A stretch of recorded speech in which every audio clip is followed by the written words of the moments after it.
দর্শক, কদিন আগে একটা ভিডিওতে বলেছিলাম যে প্রফেসর ইউনূস সরকার চলে যাওয়ার পরে নতুন সরকার বিএনপি সরকার আসার সাথে সাথে আওয়ামী লীগের অতি উৎসাহী কিছু নেতাকর্মী মনে করেছে যে তাদের ফেরাটা কনফার্ম হয়ে গেছে এবং তারা ফিরবে, যা ইচ্ছা তাই করবে, অফিসে যাবে, অফিস উদ্বোধন করবে, বিএনপি কিছু বলবে না, কোনো কিছু হবে না, এই ভাবনাটা তাদের মধ্যে কাজ করছে। অনেকের সঙ্গে এই কথা বলে মনে হয়েছে তাদের মধ্যে এক ধরনের ফুর্তি কাজ করছে, আবার অনেকে যারা সচেতন তারা মনে করছে যে এই অতি উৎসাহ দেখানোটা হিতে বিপরীত হতে পারে, তাদের জন্য বুমেরাং হতে পারে। সেরকম বুমেরাং ঘটনা অনেকটাই ঘটতে আমরা দেখেছি। এবার দেখলাম মাগুরাতে একটা ঘটনা, যে মাগুরা বেশ আলোচিত হয়েছে 2024-এর নির্বাচনে সাকিব আল হাসানকে মনোনয়ন দেওয়ার কারণে। সাকিব আল হাসানকে মনোনয়ন দিতে আওয়ামী লীগ ডাকসাইটে নেতাকে সরিয়ে দিয়ে সেখানে সাকিব আল হাসানকে মনোনয়ন দিয়েছিল। পরবর্তীতে সাকিবের পরিণতি কি হলো 24-এর সরকার পতনের পরে, সেগুলো তো আমরা দেখলামই। মাগুরাতে একটা বেশ আলোচিত ঘটনা ঘটেছে। সেই ঘটনা হচ্ছে যে ওই যে অতি উৎসাহ, সেই অতি উৎসাহের মাধ্যমে আওয়ামী লীগের কিছু নেতাকর্মী আওয়ামী লীগের অফিস চালু করা, পতাকা উত্তোলন করা, যে ঘটনাগুলো, সেই ঘটনাগুলো ঘটতে ঘটতেই পরক্ষণেই দেখা গেছে আবারও সেখানে মব হয়েছে। এবং এতদিনে নির্বাচনের পরে বিভিন্ন জায়গায় যে ওই এনসিপি কিংবা বৈষম্যবিরোধী ছাত্র আন্দোলনের নেতৃত্বে যে মব হয়েছিল, বিশেষ করে খুলনা টুলনা বিভিন্ন জায়গায় দেখেছিলাম আমরা, এবার মাগুরাতে অভিযোগ উঠেছে যে আওয়ামী লীগের সেই কার্যালয় ভাঙচুর, এটা ওটা, সেই কাজগুলো বিএনপির নেতাকর্মীরাই করেছে। তার মানে আপনাদের অতি উৎসাহ বুমেরাং হচ্ছে।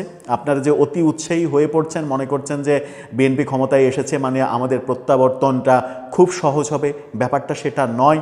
কারণ কেন্দ্রীয় বিএনপি কিছুটা নমনীয় হলেও তৃণমূলের বিএনপির কাছে নিশ্চয়ই কেন্দ্র একেবারে স্পেসিফিক কোনো ইনফরমেশন কিংবা স্পেসিফিক কোনো বক্তব্য পাঠায়নি বলে এই ঘটনাগুলো ঘটছে।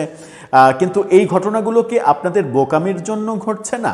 এই যে একের পর এক এই ঘটনাগুলো ঘটালে, মানে এত দ্রুত ঘটালে, একটু যদি সময় না নেন তাতে কি হবে? বিএনপির যদি ইচ্ছা থাকেও যে আওয়ামী লীগ প্রত্যাবর্তন করুক রাজনীতিতে, সেই ইচ্ছার এগেনেস্টে বড় একটা বাধা হয়ে দাঁড়াবে তখন এনসিপি এবং জামাত। তারা একটা প্রেক্ষাপট তৈরি করবে যে বিএনপি আওয়ামী লীগকে প্রত্যাবর্তনে এক ধরনের পুনর্বাসনে ভূমিকা রাখছে, এই ব্যাপারগুলো আসবে। এই সমালোচনাগুলো যখন মানে আসা শুরু করেছে, আরও তীব্রভাবে যখন আসা শুরু করবে, তখন যেটা হবে সেটা হচ্ছে যে বিএনপির ইচ্ছা থাকলেও আপনাদের ফিরে আসার ক্ষেত্রে কোনো পজিটিভ ভূমিকা পালন করতে পারবে না। চলুন একটু মাগুরাতে যাই। মাগুরাতে কি ঘটলো, কেন ঘটলো, তারপরে আবার মানে পুলিশের ভূমিকা কি, সেগুলো একটু জেনে দেখি। তাতেই করে আপনাদের যদি কিছুটা বোধোদয় হয় তাহলে হয়তো হতেও পারে। অবশ্য হওয়া না হওয়া সেটা আপনাদের ব্যক্তিগত ভাবনা। আমরা আলোচনা করে বোঝার চেষ্টা করি মাগুরাতে কি ঘটনা ঘটলো, সেটাই ঘটার কথা ছিল কি না। থাকবেন পলিটিক্স টিভির নিয়মিত আয়োজনে।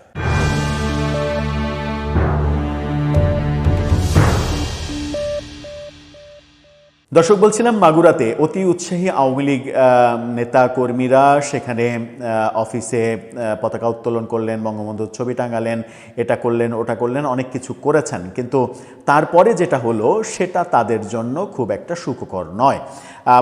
এখানে বিডি নিউজ 24-এর শিরোনামটা দেখে নিন। মাগুরায় আওয়ামী লীগ কার্যালয় উদ্বোধনের পর ভাঙচুর, অগ্নিসংযোগ। মানে আপনি ওই কাজটুকু করলেন কয়েক মিনিটের জন্য, তারপরে যেটা হলো সেটা হচ্ছে যে অফিসে আবার ভাঙচুর হলো, আবার আগুন দেয়া হলো।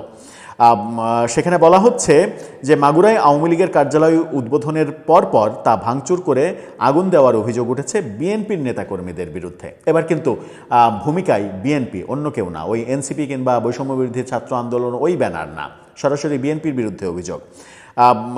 গত বিকেলে শহরের জামরুল তলায়ের কার্যালয়টি উদ্বোধনের পর এই ঘটনা ঘটে। এদিন আওয়ামী লীগের 3 নেতাকর্মীকে আটক করার কথাও জানিয়েছে মাগুরার অতিরিক্ত পুলিশ সুপার মিরাজুল ইসলাম। 3 জন গ্রেপ্তারও হয়েছে। পুলিশ জানায় বিকাল 5টার দিকে জেলা আওয়ামী লীগের সহসভাপতি এনামুল হক হীরক জেলা মহিলা আওয়ামী লীগের সাংগঠনিক সম্পাদক সোনিয়া খাতুন সহ বেশ কয়েকজন নেতাকর্মী কার্যালয়ের নিচে জড়ো হন। এ সময় তারা দলীয় ও জাতীয় পতাকা উত্তোলনের মাধ্যমে দলের কার্যক্রম শুরুর ঘোষণা দেন। এই ঘটনার পরপর বিএনপি ও অঙ্গ সংগঠনের নেতাকর্মীরা আওয়ামী লীগের দলীয় পতাকা পুড়িয়ে দেয়। দলীয় পতাকা পুড়িয়ে দেওয়া হয়েছে। পতাকা পোড়ানো কিন্তু একটা বড় ঘটনা, সেটা করা হয়েছে। এছাড়া ভবনটির 3 তলায় অবস্থিত আওয়ামী লীগের কার্যালয় ভাঙচুর এবং অগ্নিসংযোগ আগুন জ্বালিয়ে দেওয়া হয়। এতে কার্যালয়ের ভেতরে থাকা বেশ কিছু আসবাবপত্র পুড়ে ছাই হয়ে গেছে। মাগুরা জেলা বিএনপির আহ্বায়ক আলী আহমেদ বলেছেন, বিভিন্ন সামাজিক যোগাযোগ মাধ্যমে ঘটনাটি জানতে পেরেছি, তবে কে বা কারা আওয়ামী লীগের অফিস ভাঙচুর ও অগ্নিসংযোগ করেছে তা আমার জানা নেই। খুবই স্বাভাবিক, দায় স্বীকার তো করবেনই না, দায় স্বীকার করলে তো ঝামেলা। অতিরিক্ত পুলিশ সুপার মিরাজুল ইসলাম বলেছেন, আওয়ামী লীগের কার্যালয়ের নিচে জাতীয় পতাকা ও দলীয় পতাকা উত্তোলনের মধ্য দিয়ে কার্যক্রম শুরুর ঘোষণা দেয় কিছু নেতাকর্মী। তাদের মধ্যে এনামুল হক হিরক, যিনি সহসভাপতি, সোনিয়া খাতুন মহিলা আওয়ামী লীগের নেত্রী এবং কর্মী ওসমান গনিকে আটক করা হয়েছে। 2 নেতাকে এবং 1 কর্মীকে গ্রেপ্তার করা হয়েছে। বর্তমানে ওই এলাকার পরিস্থিতি স্বাভাবিক আছে, পুলিশের এই বক্তব্য। এখন এই যে ভাঙচুর পর্যন্ত, অগ্নিসংযোগ পর্যন্ত হয়তো মোটামুটি একটা পর্যায়ে ছিল, অ্যারেস্ট, তার মানে আপনারা এই কাজটা করতে গিয়ে অ্যারেস্ট হলেন, 3 জন অ্যারেস্ট হলেন এবং অ্যারেস্ট নিশ্চয়ই স্থানীয় যারা প্রভাবশালী এবং বর্তমানে যারা ক্ষমতায় আছে বলে আপনারা মনে করছেন যে আপনাদের ফিরে আসাটা অনেক বেশি সহজ হয়ে গেছে, তাদের অভিযোগেই আপনাদের অ্যারেস্ট করা হয়েছে এবং অ্যারেস্ট করানো হয়েছে, নিশ্চিত করেই অ্যারেস্ট করানো হয়েছে। কিন্তু এটা বিএনপির কেন্দ্রীয় সিদ্ধান্ত না, কেন্দ্রীয় অবস্থান না। বিএনপির কেন্দ্রীয় অবস্থান নমনীয়, কিন্তু আপনাদের এই অতি উৎসাহ তৃণমূলকে বোধহয় অনেক বেশি প্রভাবিত করছে। কারণ এই ধরনের ঘটনা একের পর এক ঘটালে সেটা বিএনপির তৃণমূলের রাজনীতির, মানে তৃণমূলে তো আর একেবারে কেন্দ্রের কমান্ড যে 100% ফলো করা হয় তা তো হয় না। যদি ফলো করাই হতো তাহলে প্রফেসর ইউনূস সরকারের 1.5 বছরে বিএনপির তৃণমূলের নেতাকর্মীদের বিরুদ্ধে এত গাদা গাদা অভিযোগ আসতো না। বিএনপি প্রধান তারেক রহমান 4500-এরও বেশি, প্রায় 6000 মতো নেতাকর্মীকে বহিষ্কার করতে বাধ্য হতেন না। এই স্বাভাবিক জ্ঞানটুকু তো সবারই থাকা উচিত যে রাজনীতি যারা করে তৃণমূল পর্যায়ে সবাই সব কমান্ড ফলো করে না, অনেকেই কমান্ডের বাইরে গিয়ে অনেক কাজ করে ফেলে এবং এটাও কমান্ডের বাইরেই যে হয়েছে সেটা নিশ্চিত। কিন্তু এই ব্যাপারগুলো আলোচনায় যখন যত বেশি চলে আসবে তত বেশি যেটা হবে সেটা হচ্ছে যে আপনারা এনসিপি এবং জামাতকে একটা গ্রাউন্ড তৈরি করে দিচ্ছেন সরকারের বিরুদ্ধে সোচ্চার হওয়ার জন্য। গ্রাউন্ডটা কি? গ্রাউন্ডটা হচ্ছে সরকার আওয়ামী লীগের পুনর্বাসনে কাজ করছে, সরকার বিএনপি ভোটে আওয়ামী লীগের সঙ্গে আঁতাত করে আওয়ামী লীগের ভোট ব্যাংক নিয়ে জিতেছে, যা ইতিমধ্যেই তারা বারবার বলছে। সেগুলোকে যদি এখন আবার তাদের জন্য আরও বিব্রতকর পরিস্থিতির জন্ম দেন আপনাদের এই অতি উৎসাহিত হয়ে কর্মকাণ্ড করার মাধ্যমে, তাহলে কিন্তু বিএনপি যতটা নমনীয় হতে চেয়েছিল কেন্দ্রীয়ভাবে ততটা নমনীয় ইচ্ছা করলেও হতে পারবে না। সুতরাং আপনাদের এই অতি উৎসাহিত হয়ে কর্মকাণ্ড আপনাদেরই কিন্তু বিপদ ডেকে আনছে। আমরা বিভিন্ন সূত্রে বিভিন্ন গণমাধ্যমের খবরে বুঝতে পারছি সেটা হচ্ছে যে এপ্রিল নাগাদে হয়তো আওয়ামী লীগের কার্যক্রম নিষেধাজ্ঞা এটা উঠে যেতে পারে। তো উঠে যেতে পারে, এটা যদি নর্মাল প্রসিডিউরে উঠে যায় সেটাই আপনাদের জন্য মঙ্গলজনক না? যদি আপনারা এরকম ঘটনা একের পর এক ঘটান এবং আবারও ভাঙচুর হয়, আগুন হয়, গ্রেপ্তারের ঘটনা ঘটাতে হয়, পুলিশ তো এখনও প্রফেসর ইউনূসের সেট করা পুলিশই আছে, পুলিশে ব্যাপক কোনো রদবদল হয়নি, টপ পর্যায়ে 2-3 জন বাদ দিয়ে কোনো রদবদল হয়নি। সুতরাং মানে এখনই যদি আপনি অনেক কিছু প্রত্যাশা করে ফেলেন কিংবা 15.5 বছরের সঙ্গে আরও 1.5-2 বছর যোগ করে 17 বছরেরও বেশি সময় যে বিএনপি ক্ষমতার বাইরে ছিল, সেই বিএনপি ক্ষমতার বাইরে থেকে যেরকম অবস্থা তাদের ছিল, আপনি যদি মনে করেন যে ক্ষমতায় আসার 15 দিনের মধ্যেই তারা সব কিছু ভুলে গিয়ে উদারনীতি অবলম্বন করবে, তাহলে এটা আমার মনে হয় যে বোকার স্বর্গরাজ্যে বসবাস করা।